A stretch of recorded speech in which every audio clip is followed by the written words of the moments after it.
Elle adore raconter sa vie sur les réseaux sociaux. Mais cette fois, Yasmine Berbache, 23 ans, se sent un peu dépassée par le buzz qui tourne autour d'elle.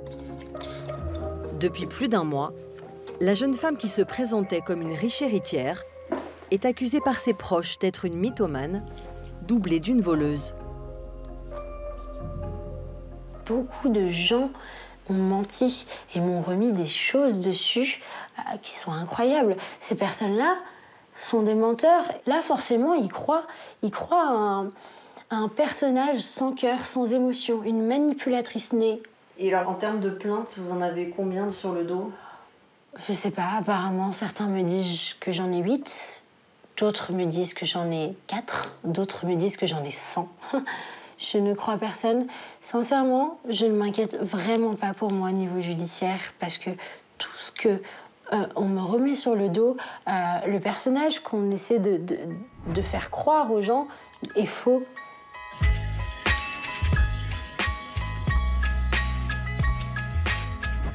Yasmine incarne une jeunesse adepte des réseaux sociaux qui filme sa vie pour sa communauté, promeut ses charmes et son train de vie. Mais aujourd'hui, elle est aussi obligée d'y régler ses comptes.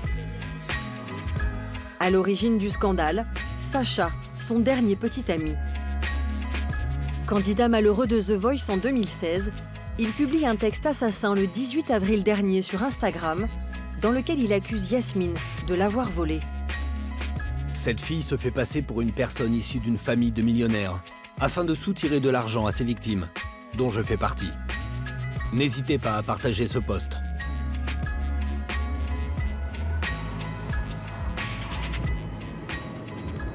Aujourd'hui, Sacha a quitté les plateaux de télévision.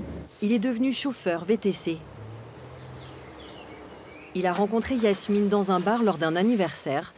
Elle se présentait à l'époque comme une infirmière militaire.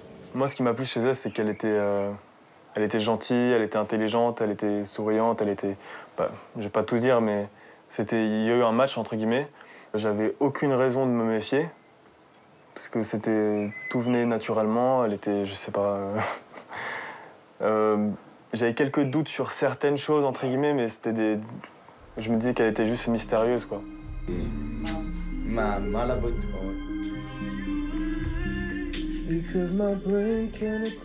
Durant 1 mois et demi, il file le parfait amour. Mais Sacha réalise que Yasmine lui ment souvent. Il lui reproche de vouloir le séparer de son groupe d'amis. Après une énième dispute, il décide de la quitter. Donc elle est venue récupérer ses affaires à la maison, ses sacs. Moi, je retourne chez mon ami. Et là, ma mère m'appelle en disant « Ouais, Sacha, c'est bizarre. Il y a une photo de ton père sur la table de chevet, elle ne devrait pas être là. Il y a des bijoux mes bijoux, donc une bague en émeraude qui était dans la salle de bain qui ne devrait pas être là. » Elle me rappelle finalement 5 minutes après en me disant « Oui, Sacha, il me manque beaucoup de bijoux, il manque plein de trucs, etc. » Plus de 1 000 € en dirhams. Et du coup, là, je fais tout de suite le rapprochement en mode ok, bon, bah, elle m'a volé, quoi.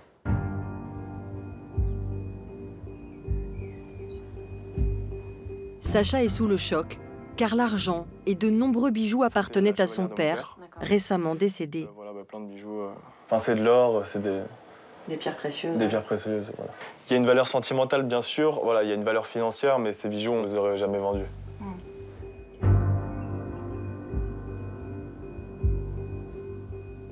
Le jeune homme porte plainte. Yasmine nie avoir volé le moindre bijou. Selon elle, il se serait retrouvé par erreur dans ses sacs lorsque Sacha lui a rendu ses affaires le jour de leur rupture. Quand on voit mes échanges avec Sacha, je lui dis « Il y en a un peu partout dans la salle de bain, sur le bureau. Il y a beaucoup de choses, donc je préfère venir moi. » Il me fait « Non, dis-moi tout ce qu'il y a, t'inquiète. » Vas-y, j'ai préparé des sacs. Il voulait pas. Je fais, mais je veux toutes mes affaires, il y en a partout, etc. Il voulait pas. J'en ai rien à foutre, je veux juste que tu les reprennes rapidement et que tu te barres de ma vie. Ça n'est pas moi qui ai pris ces bijoux-là, parce que dès que je les ai vus, j'ai tout de suite été les retourner sans avoir de convocation à la police. J'ai tout de suite été honnête, tout de suite fait preuve de bonne foi. Je ne me serais jamais permise de voler la maman de Sacha Son papa qui est décédé, c'est monstrueux, je ne suis pas comme ça. C'est pas une image qui me correspond. Je suis loin d'être cette fille-là. Et j'espère qu'un jour, ils le reconnaîtront. Cela ressemble à une dispute entre ados, mais elle va dégénérer. Quelques jours plus tard, Sacha publie cette vidéo. Je vais pas lâcher cette fille, je suis sûr et certain que tout ce que je dis contre elle est vrai. En 48 heures, sa première publication totalise 130 000 vues sur Instagram. Ses 17 000 abonnés relaient son message et à sa plus grande surprise, d'autres témoignages affluent. Des dizaines de personnes se disent aussi victimes de Yasmine.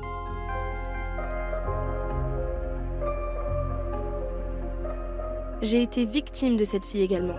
Je suis bien contente que le masque de cette fille tombe. Elle a fait tellement de choses identiques dans notre département. Et elle a disparu du jour au lendemain. C'était une amie et elle m'a fait pareil. J'ai vécu la même chose avec elle. J'ai porté plainte aussi pour vol contre elle. Courage.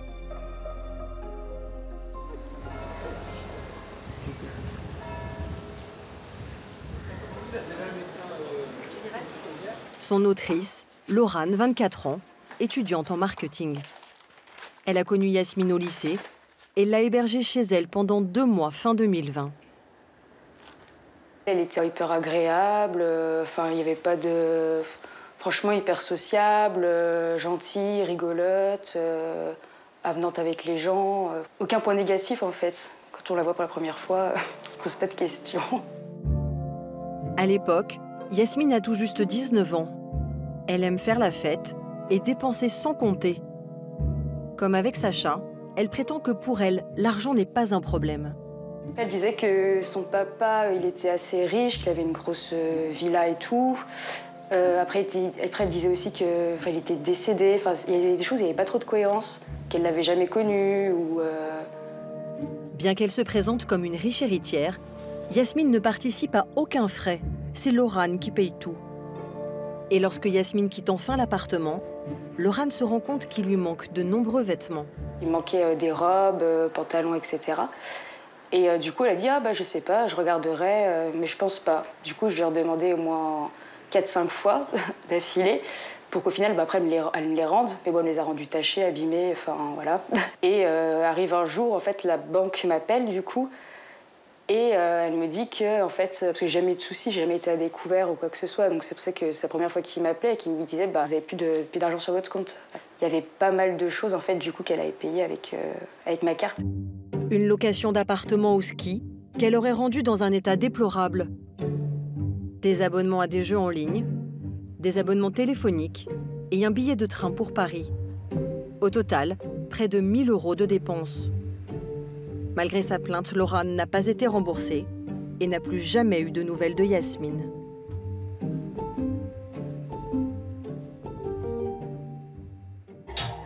Les témoignages décrivent tous le même mode opératoire. Yasmine prendrait les cartes bleues de ses victimes en photo pour mener la grande vie à leurs frais. C'est ce qu'affirme Maïtena, qui a passé un week-end avec elle à l'été 2020. 2 jours après qu'elle soit partie de chez moi, je me suis rendu compte que j'avais 2 prélèvements de Uber, donc 2 fois 30 €. J'ai trouvé ça bizarre parce que je prends pas de taxi, j'ai le permis, donc je comprenais pas. Et 2 jours plus tard, je reçois une notification de mon application Banque Postale qui me demande d'autoriser une transaction de 39,95 €, il me semble, provenant de Glovo, une société qui était en Espagne. Et en fait, c'est là où j'ai fait le rapprochement que Yasmine était à ce moment-là à Barcelone. Et donc, elle a essayé de payer quelque chose en Espagne avec ma carte. Elle a mis en bloc, elle a dit « Mais c'est quoi ce bordel ? Va porter plainte, c'est grave. » Et même, elle m'a dit « J'ai un copain qui est dans la police. Si tu veux, je peux lui envoyer un message. » Voilà. 6 mois plus tôt, Yasmine aurait aussi volé Kelly, l'une de ses meilleures amies, avec qui elle a passé une semaine de vacances. Pourquoi tu habites dans un château aussi, toi ? Dans un vaste appartement à Toulouse. Non mais meuf, il y a 5 étages, c'est un château le truc. La vie d'artiste, la vie d'avocat. Moi, elle m'avait dit que c'était son appartement, etc., alors que c'était un appartement super luxueux dans le centre de Toulouse. Elle commandait du champagne le soir, elle le faisait livrer à l'appartement et tout. Elle commandait Uber midi et soir, elle dépensait sans compter. Elle savait que moi, j'avais pas du tout les moyens de vivre un peu une vie de luxe, quoi. Et du coup, elle me disait toujours non, mais t'inquiète, je paye, machin. Et en fait, quand je suis rentrée, j'ai vérifié mes comptes. En fait, c'était avec mon argent et avec ma carte bleue et pendant tous ces jours. Au total, il y en a pour 700 €. Pourquoi tous ces larcins? Yasmine rêve-t-elle de mettre des paillettes dans sa vie? Elle est née au Maroc. Sa mère, Bouchra, rencontre le père de Yasmine dans l'usine de transformation de poissons dans laquelle elle travaille. Ils sont amoureux, mais il est un fils de bonne famille et ne peut épouser une roturière. Ils refusent de reconnaître leur enfant.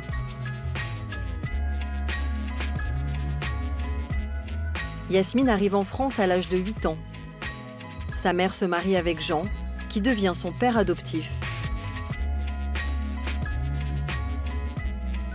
Elle grandit dans la cité HLM de Croin, à Cognac.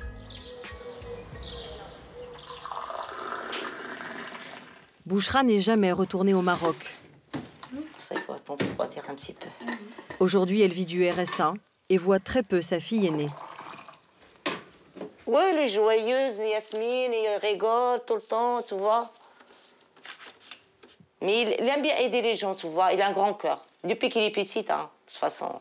Mais vous y croyez, vous, qu'elle ait pu voler des gens? Moi, je sais pas. Parce qu'en collège, tout ça, elle est sage et tout, on n'a rien du tout de ça. Elle est adorable, tout. C'est quand on est recommencé au lycée, la première année, il est changé. Au lycée, Yasmine bascule dans le mensonge et se crée un personnage. Elle s'invente une mère dentiste, un père archéologue. Mais surtout, elle commence à voler dans les supermarchés ou en soirée, entraînée par sa bande de potes. J'étais dans un monde, dans une bulle où on trouvait ça amusant. En fait, c'était l'adrénaline. On se croyait dans les films, dans les clips de rap à l'époque. On se pensait un petit peu roi du monde. On se le disait d'ailleurs. On se le disait, on se fait jamais attraper. C'est trop drôle, mais on était innocents. On n'allait jamais jusqu'à faire des choses que pour moi je considère graves.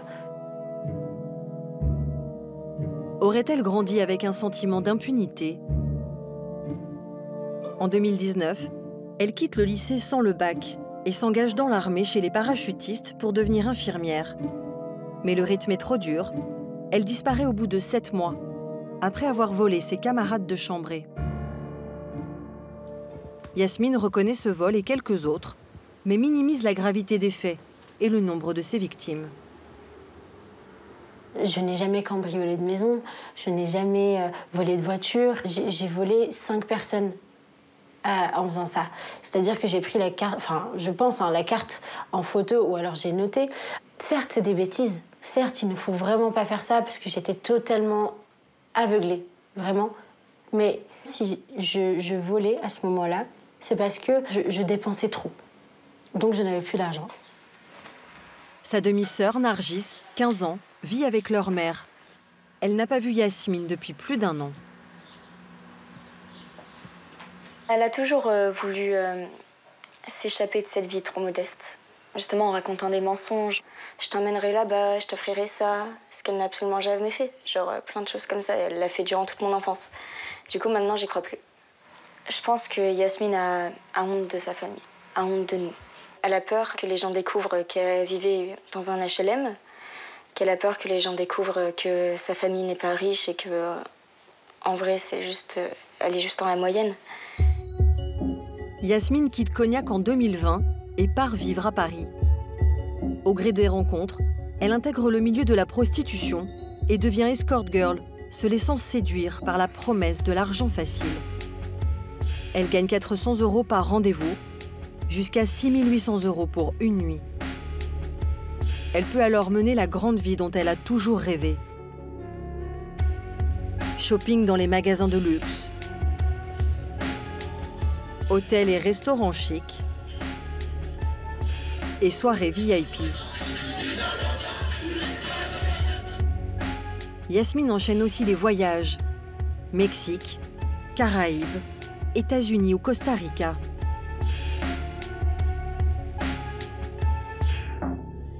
Elle flambe, fait la fête, boostée par les drogues qu'elle reconnaît consommer régulièrement.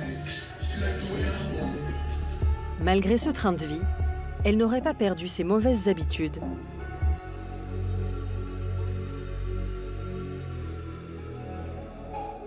Le 3 avril dernier, alors qu'elle est encore en couple avec Sacha, elle loue ce superbe loft de 350 mètres carrés aux portes de Paris pour y fêter son anniversaire.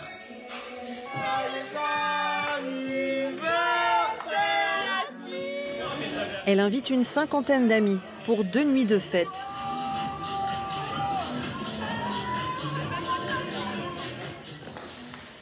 Lorsque Mohamed, le propriétaire, récupère les clés, tout le monde a disparu. Il ne peut que constater l'ampleur des dégâts.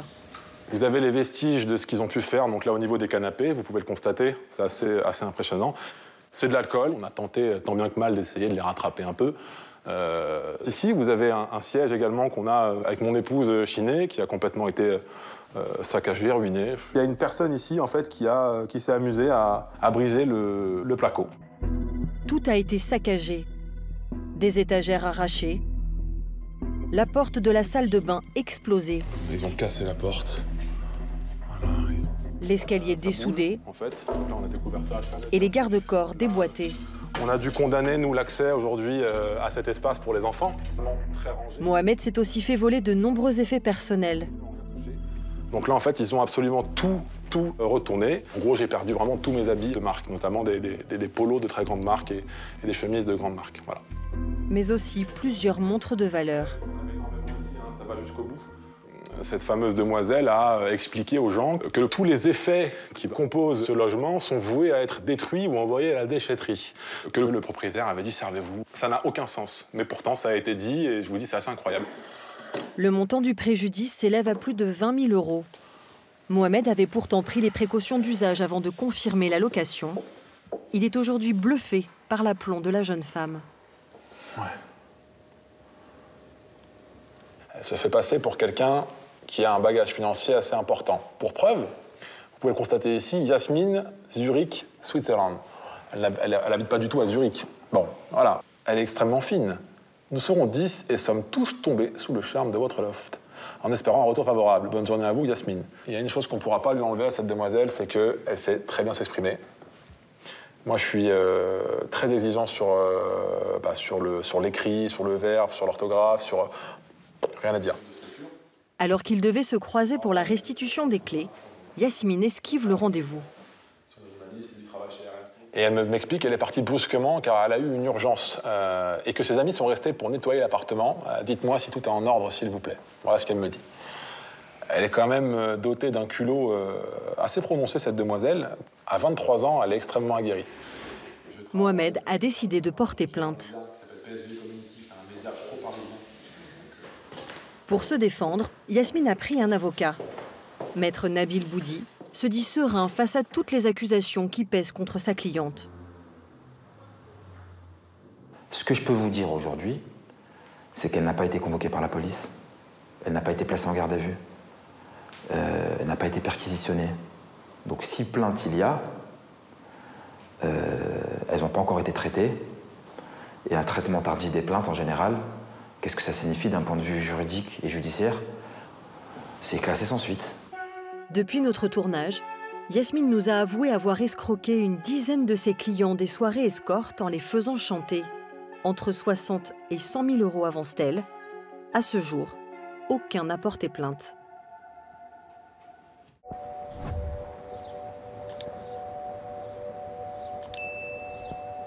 L'histoire commence par un problème d'argent. Cédric et Coralie habitent avec leur fille un pavillon, dont ils sont les propriétaires. Il y a un an, la famille doit faire face à un imprévu. En fait, on a des infiltrations d'eau, parce qu'on a un problème au niveau de la toiture. Et comme ce sont des travaux qui sont quand même assez onéreux, chaque année on reporte. Moi, mon devis est de 40 000 €. Impossible à débourser pour Cédric en reconversion et Coralie, salariée dans le médical. 3 000 € de revenus à eux deux et 20 000 € d'économies. Coralie découvre alors des vidéos postées par un influenceur auquel elle est abonnée. Tu cliques, c'est Nadé et moi-même qui allons t'accompagner jusqu'à tes premiers bénéfices. Il n'y a rien d'extraordinaire, il y a plus de 25 000 personnes qui, tout comme toi, aujourd'hui font des bénéfices. La famille, c'est pas si compliqué que ça en fait, c'est juste qu'il faut te lancer. T'as vu quand t'as posé 500 € et que tu commences à prendre des 1000, 2000, 3000 € dans le mois, tu te rends compte qu'aller travailler, c'est une douille. Il arrive à mettre les gens en confiance. C'est une espèce de matraquage publicitaire. C'est tous les jours, investissez, ne dormez pas, réveillez-vous, regardez cette personne, des témoignages. Témoigne, voilà, moi, en un mois, j'ai de 500 €, je suis passé à 2500 €. Jusqu'à un jour, il suffit que tu aies un moment un peu de faiblesse et tu te dis, ouais, peut-être si je fais n'importe quoi. Si j'essaye d'investir, oui, si j'essaye d'investir, peut-être je vais. Et derrière, voilà, on rentre dans ce cercle où. Et une fois qu'on est rentré dedans, après, c'est une galère, en fait. Coralie et Cédric décident de placer leurs économies dans plusieurs projets. 6 mois plus tard, ils ont tout perdu. Moi, je pensais récupérer le double en même pas un an, tout en restant, comme il disait à chaque fois, au chaud, derrière son écran, juste à faire des clics. Voilà. C'est la patte du gain. On a été naïfs, tout simplement. On se sent humilié. Moi, j'ai honte. Au jour d'aujourd'hui, j'ai honte. C'est pour ça que je témoigne anonymement, parce que j'ai du mal à supporter, en fait, de m'être fait avoir comme ça, surtout avec une somme de 21 400 €. Comme eux, des dizaines de personnes affirment avoir été flouées et accusent un couple, les Blata. Ces derniers sont installés depuis 5 ans dans la capitale des influenceurs français, Dubaï. Prisé pour ses avantages fiscaux et son style de vie bling-bling. Marc et Nadé Blata ont accepté de nous rencontrer et nous ont donné rendez-vous dans ce garage de voitures de luxe Dubaï Yacht. C'est la première fois qu'ils répondent aux questions d'un journaliste depuis le début de l'affaire. We're recording for the TV. If you can just move 5 minutes, we see you on the video. Ancien candidat de télé-réalité, Marc Blata s'est constitué une communauté grâce à ses vidéos people sur le monde du rap et du foot. Fais le mec mystérieux. Sa femme et lui cumulent aujourd'hui 7 millions d'abonnés. Quand est-ce que vous avez commencé à proposer des produits financiers? C'est quelque chose de nouveau pour vous? C'est vrai que c'est un milieu qu'on ne connaissait pas du tout, mais on y a été éduqués. C'est vrai qu'à Dubaï, ici, il y a beaucoup de gens qui sont éduqués dans la finance, etc. J'ai été formé à titre personnel par des traders professionnels donc qui me donnent un petit peu leur ressenti sur les marchés. Ça fait maintenant 3 ans. On n'a pas commencé comme ça. On a attendu vraiment d'avoir pris pas mal d'argent déjà à titre personnel, de voir que ça fonctionnait bien et on a commencé par la suite à le proposer à notre communauté. Selon eux, la méthode miracle pour gagner de l'argent, c'est le copy trading, dont ils font la promotion à longueur de vidéo. Et là, tu vas commencer à encaisser, juste ici. Copier, coller, encaisser. Nous avons suivi toutes les étapes du copy trading dicté par le couple d'influenceurs. Sur les réseaux sociaux d'abord, Marc Blata nous propose de cliquer sur un lien. Tu as 1 semaine pour t'inscrire. Nous passons sur Telegram, une messagerie cryptée. Ici, les influenceurs nous guident pour déposer notre argent sur une plateforme de trading. 500 € minimum. Nous recevons ensuite des signaux, les ordres d'un trader professionnel recommandé par les Blata, parfois une dizaine par jour. Au café, aux toilettes, au travail. Il faut alors copier le plus rapidement possible les mouvements du trader en investissant sur la plateforme. Car sur le marché des devises, tout bouge très vite. Slim est loueur de voitures pour des chauffeurs VTC et n'avait jamais investi sur les marchés financiers. Vous êtes venu et vous avez vu, il y a plus de 25 000 personnes. Début 2021, convaincu par les Blata, il décide de consacrer une petite partie de ses économies au copy trading. À l'époque, lorsque je rentrais les signaux que m'envoyaient Marc et Nadé Blata, je recopiais ces signaux sans rien comprendre. Donc j'ai déposé 500 € et au bout de quelques semaines, j'ai tout perdu, quoi. Mais ce qu'il faut savoir, c'est que même pour vous lancer dans le copy trading, il faut avoir des bases. Si vous n'avez aucune base dans le trading, vous ne pouvez pas faire de copy trading. Et c'est pas ce que lui dit dans ses messages. Il dit bien sûr que même si vous n'y connaissez rien en trading, c'est juste copier, coller, encaisser. Il est là le piège. Il est là le piège. 23. Slim a cessé d'investir après 1 500 € de pertes. Mais galvanisé par les vidéos, d'autres abonnés des Blatta ne parviennent plus à s'arrêter, un peu comme des joueurs au casino. Oriane occupe un poste à responsabilité dans l'industrie pharmaceutique à Bordeaux. Le copy trading lui a fait perdre très gros, des pertes qu'elle a dissimulées à son mari. 250 $, 300 $, 300 $. Là, 800. Elle a encore 850, 850. Oh, c'était des grosses journées, ça. C'était catastrophique.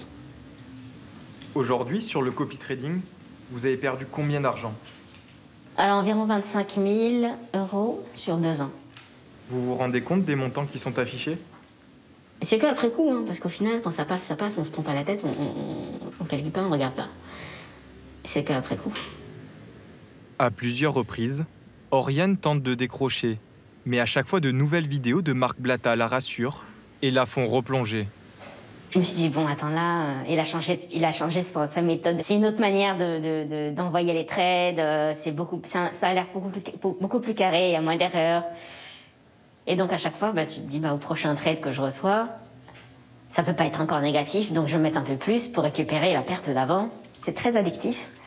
C'est un engrenage interminable, en fait.